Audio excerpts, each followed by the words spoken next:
Hello, Instagram. Hello. It is I, Martha Beck. Oh my goodness. Facebook is not cooperating. Hang on. Hang on, Instagram people. I will be doing this in just a second. I have to go to Facebook and fix something. Okay, I think help is on the way. How you doing? I've been gone for a while. Here we go. Haha. Go live, it says. Hi, everybody. How you doing, Maria? And, here we go. I just have to put something in here. Guided. Ooh. Okay. Ro, if you can hear me, I desperately need help on the Facebook. Okay. So, when we get that all going on, I might as well talk to Instagram for a while. I just got back from Africa, South Africa, Londolozi, the most magical place in the world. And I always expect it to be magical, and it always is more magical than my wildest expectation. I have to tell you, it's an incredible place. So, gosh, wish I could fix Facebook en route. But, gosh, this is not the way I'd imagined this going. Let me just tell you, clearly I need guidance, and I am not doing that well here. All right. I have been gone for I don't know how many weeks, maybe 3, maybe 4, but I am back, and look, you guys are showing up too. It's amazing. We're back in the gathering room. And I had the most amazing experiences there, as I always do. The very first night I was there, I was by a sliding glass door that had a screen on it. And the screen, I didn't realize the glass was open and the screen was closed. Hang on. So, shoot. I was just telling Ro that she needs to come down and help me when she is actually in New York City. So, let's refresh that. So I'm sitting there by this screen, right? And enjoying the evening air. It's dark outside. I'm wearing my leopard skin fuzzy pajamas because that's what I wear. And all of a sudden I hear, you know how when you have a mouse or something in your house or a squirrel or something, you can hear if they're just on the other side of the wall or if they're in the wall or if they're in the room with you? Well, I didn't realize that the sliding glass door was open. So in the room with me, I hear, only way scarier than that. And it's a leopard calling, and he is literally right by the screen. And that was a very religious moment for me. I basically propelled myself straight up into the mosquito net and clung there before I realized he was on the outside and he wasn't coming in. He was just talking to me about, this is my territory. So if you're going to wear leopard skin prints and come sit in my territory, you're going to get the old, So I just said, well, thank you, Mr. Kind Sir. And he left, and it was delightful. So sometimes I tell people who come down to join the stars with me, we call them stars, self-transformation adventure retreats. And sometimes when I am there and people come down to do the self-transformation, I get the incredible privilege of watching and listening as they realize that they have been guided and that things are showing up from the natural world to re-emphasize the fact that they are being guided. Now, that leopard was just a leopard. Coincidence. No problem, right? But then I go into the camp. Now, this is the first time I've been to Londolozi in 3 years. We went in 2019, and then 2020 happened in 2021. Yeah, so it was a 3-year gap. So in the meantime, everybody was catching up. What did you do during the pandemic? What was your pandemic like? And I remembered that from about 2015, every time I went down to Londolozi, they were engaged in something they called the 2020 Project. And it was about creating a zero carbon, zero footprint on the land village. So they're like about 300 people living there in this village that are taking care of the camp and the land and everything. And their plan was that by 2020, they would have this completely autonomous. So they would have all solar power that they got themselves with their own solar panels. They would have their own wastewater cleansing system, which would mean that they didn't depend on water pumped in from any place else or any water treatment. And they would have vegetable gardens so that they could grow all their own produce. And the whole idea was that they'd bring people and it would be kind of a tourist attraction, right? Like, look at what is possible, how you can live on the land without disrupting the ecosystem. That's what they thought. But here's what was really going on, in my view. 2020, they kept saying, and it was good because it's a nice, catchy 2020, bouncy phrase, and it's 2020 vision and 20, like, I get it. This is awesome. Then 2020 actually came. Now, this is a place that makes literally all its revenues, all its income from tourism. Bam, gone. I mean, some of us were lucky enough not to have the pandemic destroy our entire businesses. And Landalozzi is getting right back with it. But I mean, the whole thing disappeared overnight. And what do you do when that happens? Well, it just so happens that they were completely independent with their solar panels and their water cleansing system and the vegetables from the gardens and the husbanding of the wilderness. Because in order to feed all the people, there are all these herds of impala around that part of Africa. If you go for a drive, you'll see dozens of herds of impala. They're like pigeons in New York City. They're kind of the standard bush animal. And of course, they're monitoring the populations. And so once a week, they would go and, harvest, mercifully, quickly dispatch one impala. And that impala would feed the village for that week. And they, of course, had to use all of it. And it's amazing that just one impala could feed that whole village for a week. But they knew they were in harmony with the wilderness and with the animals and everything. And the interesting thing was looking back on all the time that we'd spent talking about 2020 when they didn't know what they were preparing for. They thought it was just a lark, but what it really was guidance. And it really got me thinking about, how are we guided? Like, in what ways do you right now have things going into your life and into your mind that are preparing you for something up ahead that you can't even imagine, you wouldn't even think of? And I thought about the times going back in my life when that's happened. For example, when I felt like I had quit academia, I quit being a sociology professor, decided I did not like academia, and instead I was going to go and be a writer. But I couldn't sell a book. I wrote one, I tried to sell it, no dice. I was rejected. It was a difficult time. It was so difficult that I had to sort of start looking for work anywhere I could get it. So I took a part-time job teaching business at this international business school in Phoenix. And I thought, back to the salt names. But what about my guidance that said, leave academia, take the big jump, do what you love and the money will follow? I'm such a loser. Then I started teaching the class and I became very confused because I loved it.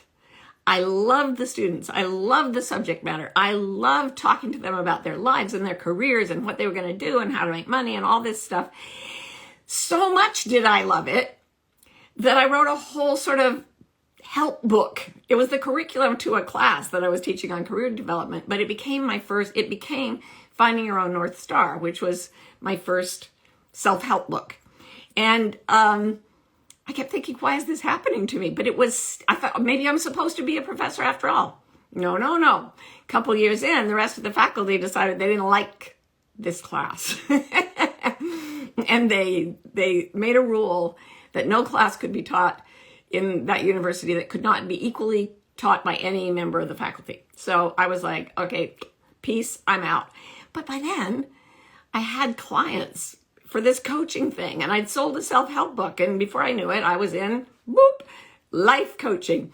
And it's really interesting because, like, every time you get guidance in your life, because it's a mystery, because you don't know the answers yet, it has to come in disguise. It has to come dressed in a cultural face, a cultural cover story, I call it. Cultural cover for wild ways. Oh, I do love an acronym or assonance or consonants or whatever that just was. Anyway, yes, cultural cover for wild ways. When you get guided, it will come to you as, oh, that's a logical thing from my frame of reference. It's logical to make a 2020 village that's totally independent so that tourists can look at it. It's logical to take a job at a business school and then develop a career development course. That's a normal thing. And then when people started talking to me and asking for advice, okay, this is not normal, this is not normal, this is not normal. And then I read in the paper about life coaches and that I was one. And I was like, cultural cover story. But everybody who goes through our coach training becomes something different. And the whole thing of life coaching is just a cover for living in a way that is like attuned to the mystery. It's always about the mystery for me. And if you do that, if you let yourself be guided, here's the thing.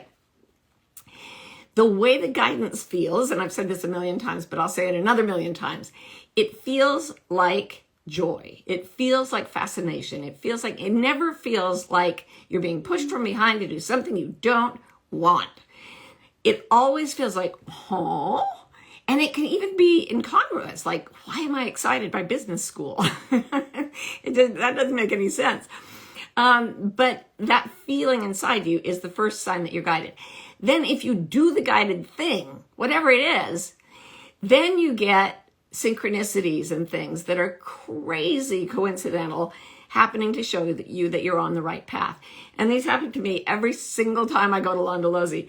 One time I went to the Star and I had a hat, a fine new hat that I bought at a bird watching store in California. And it was made in Ontario, Canada.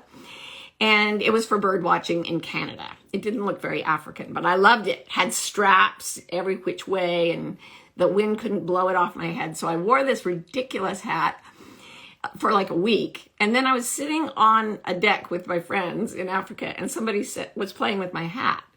And he said, do you know your hat has a secret compartment? And I was like, no. Well, it turned out that in the crown of the hat, there was a little Velcro compartment where if you opened it, you could put a credit card or some money in there. And inside it was a little card advertising the hat. And it said, this hat can go through anything. This hat was owned by a man named Michael Hackenberger. There was a picture of Michael Hackenberger and an elephant. And it said, this elephant, which was at the Ontario Zoo, ate Michael Hackenberger's hat 3 times and pooped it out the other side. And it was still perfectly wearable. So I thought this was funny and I read it out loud. And then one of the people who runs Londolozi, Dave Vardy, said, oh, Michael Hackenberger? Oh, yeah, he comes here all the time. His elephant comes from around here. So the hat was made in Canada. I bought it in California. I took it to Africa. Had no idea there was a secret compartment until someone read it out loud in the place where somebody could tell me that that elephant came from there. That's the kind of coincidence I'm talking about. Completely ridiculous. So what I want you to do this very fabulous day that we get back together, at least on Instagram, is I would like you to sit down and without bias, look through your life times when you felt the surge of something pulling you by the heart and look at the times you went with it and think about what happened next. And then look at the times you didn't go with it and think about what happened next. What I always find when I do this exercise is that when I jumped into my joy, into my passion, into my fascination, all of these synchronicities and little blessings started to happen all around me. And when I didn't go with it, I felt like I was on rough sand and going further felt painful. And it continued until I switched course because I believe we are all being seriously guided. I always start these seminars by saying, this will not get woo-woo. I know good psychology tricks. I'm just going to work with the people the way they are. And by hour 2, people are having magical experiences, mystical experiences. They're seeing the future. They're being connected with by loved ones who have gone on. It's really a place where it's impossible for magic not to come in. So Like the first night I was there, I thought, oh, this is such a nice group. And I went and I lay down in bed and I could not sleep because it was like I was being bombarded with enthusiastic suggestions. And I was in a room by myself. Nevertheless, the enthusiastic suggestions would not stop. And finally, I just said, okay, I surrender. What is happening? And it was almost like a babble of voices in the room going, oh, tell her this. This is my person. He needs to know this. Could you please tell him this? Hi, I am the mother of this person in the group. Could you please come in? And I was like, I'm not a medium. I'm not psychic. Please leave me alone. No, they were not going to leave me alone. Because when you go to a place where people are living by guidance and putting everything into what they've been guided to do, even if they're believing the cultural cover story, they're all in once they feel that there's something they're guided to do. When you go to a place like that, the guidance gets very, very strong. So when we gather here, even though it's a virtual space, the guidance gets stronger. When you sit down and open to times you've been guided, the guidance gets stronger. If you meditate in a specific spot in your house about the times that you've been guided and you ask for guidance and you say, hey, I'm open to guidance, that becomes a stronger place to go. So the energy seems to want to concentrate according to what's happening in a place. That's interesting. Okay, so that's my little instruction, is just be open to guidance and think about when you've done it and see how you felt and keep going on it. But here are some questions to answer, at least on Instagram. So Dr. Donna says, how do we discern what is guidance and what may just be our own misinterpretation of guidance? There's only one way, Donna, and that is to follow it.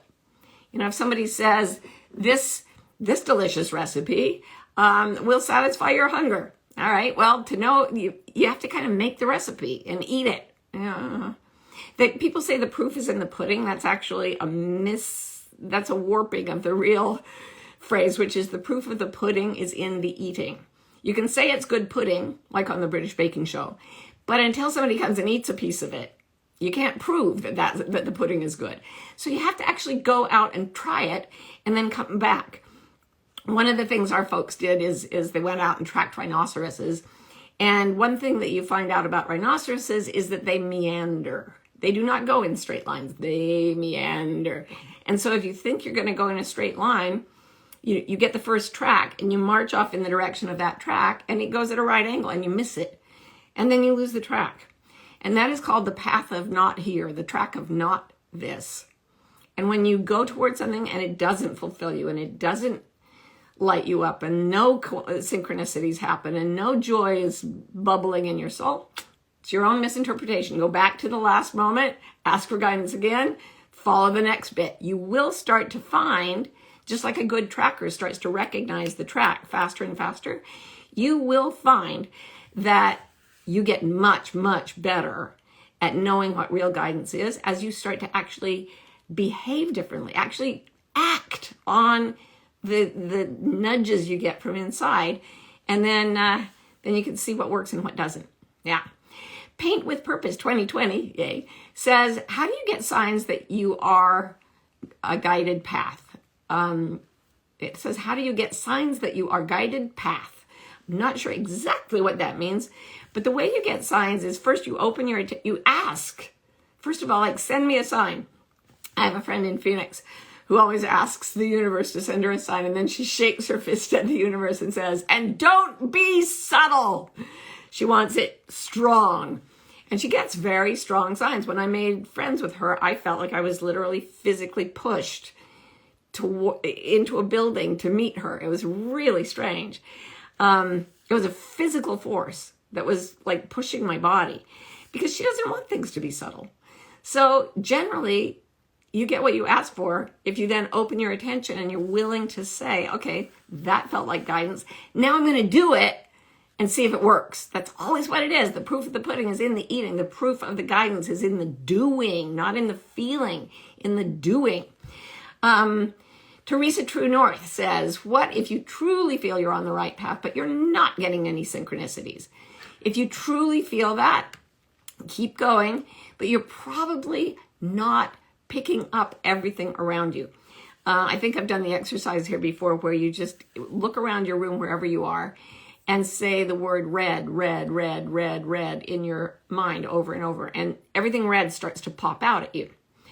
The things that aren't red fade away. And this is how our attention works. We do not see everything in front of us. We do not experience everything that's happening to us. We experience the tiny segment of what's happening to us that we bring to our focus of attention. And this is why, like a bus driver driving a double-decker bus, in this horrible example, he was talking on a hands-free to his sister, and they were in an argument. And he was an experienced double-decker bus driver. He had his hands free. It was a clear day. He could see everything. A bridge came. It was too low for the bus.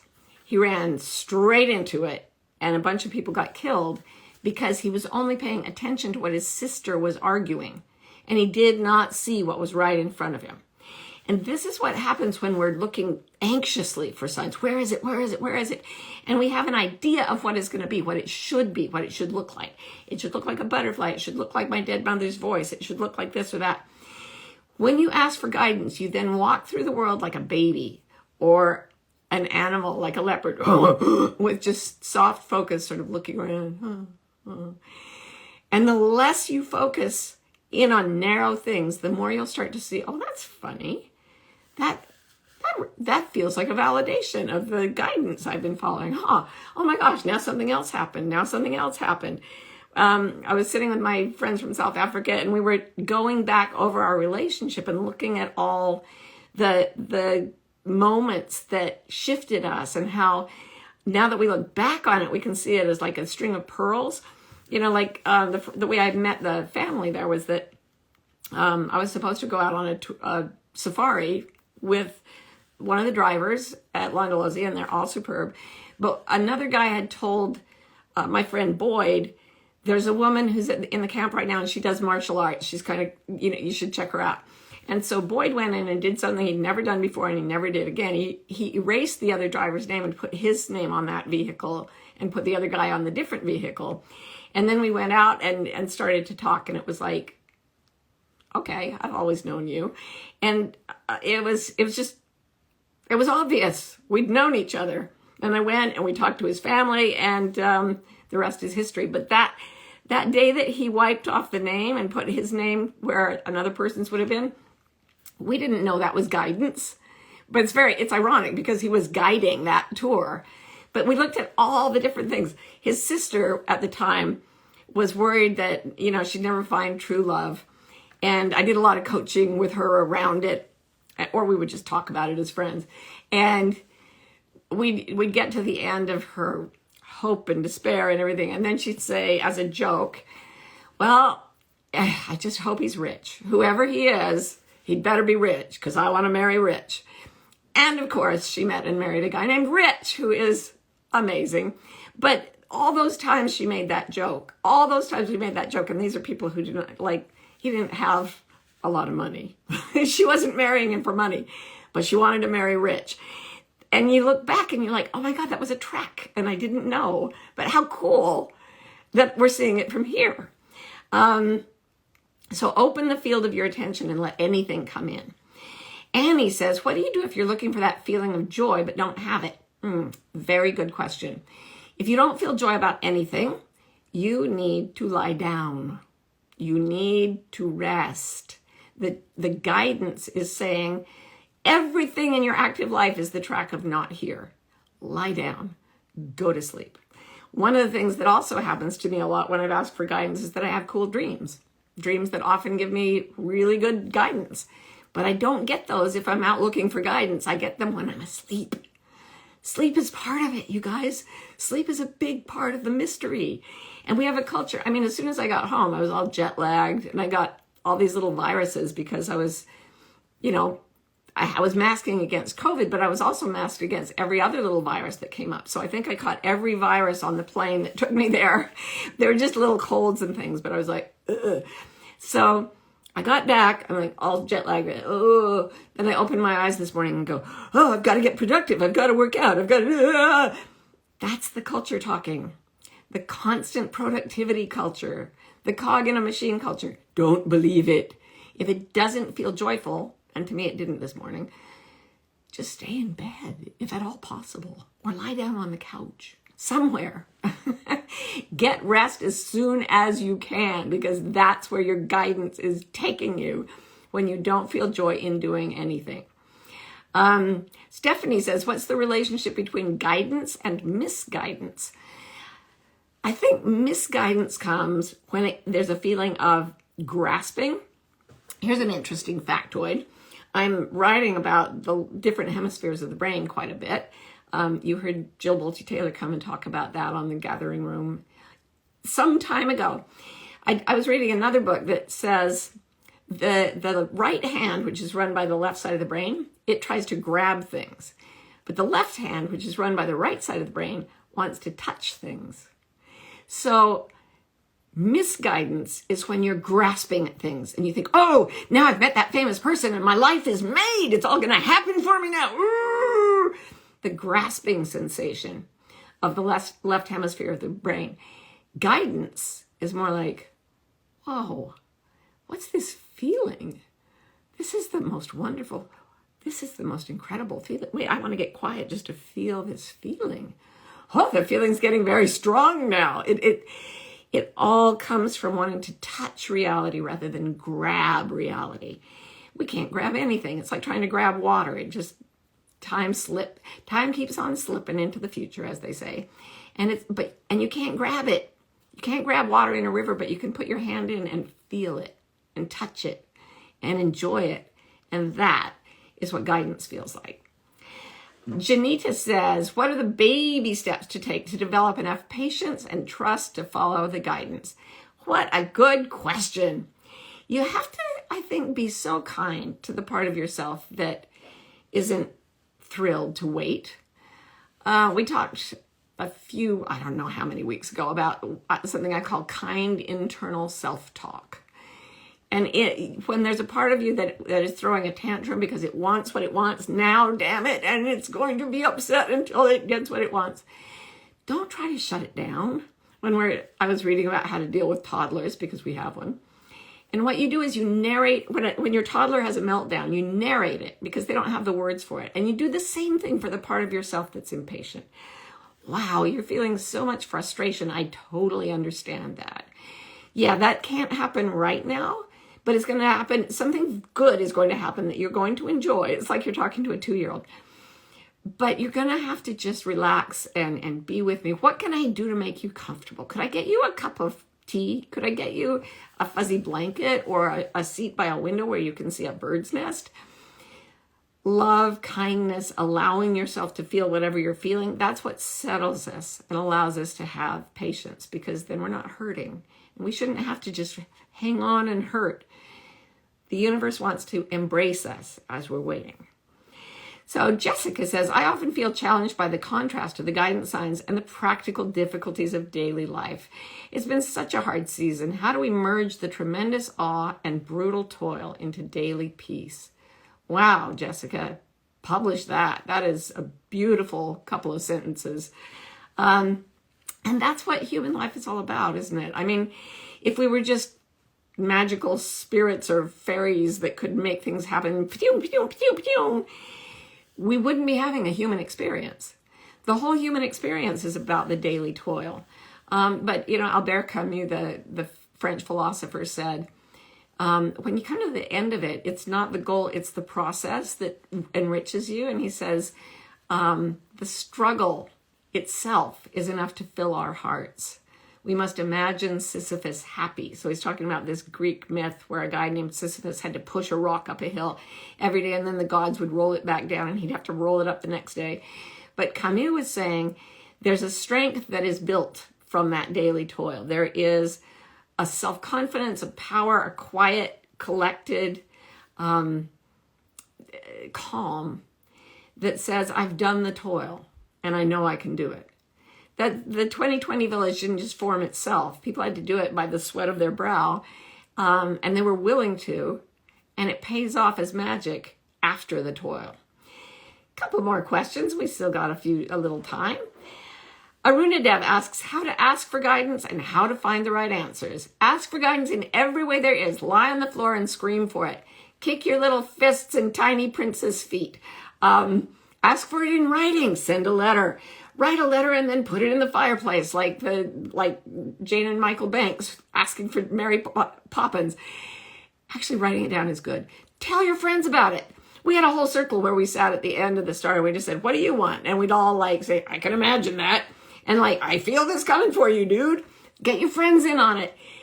Gather. Create a space that's sacred and holy for you to receive the softest little bits, the softest little whispers of joy that you can follow as guidance. And the right answers will come as you act on your guidance. The proof of the pudding is in the eating. And then finally, Anne-Marie says, what is your insight on rejection? I know at times it is a sign to go another way, but I still can't let it get to me. Yeah, if it's a sign to go to the other way, here's the deal. You'll be relieved.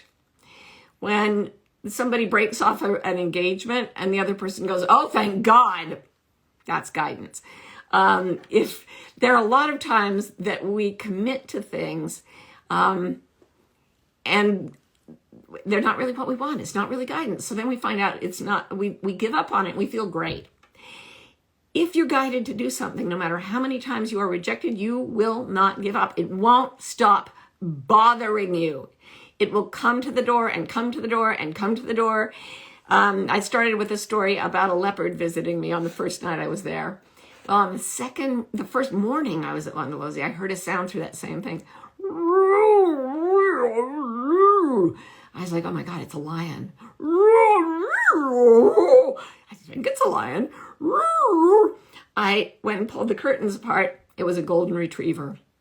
And Truffle, the golden retriever who lives at Londolozi. And she came every single day I was there. She knew when I woke up. She would be at the door 2 minutes after I woke up, asking to be let in.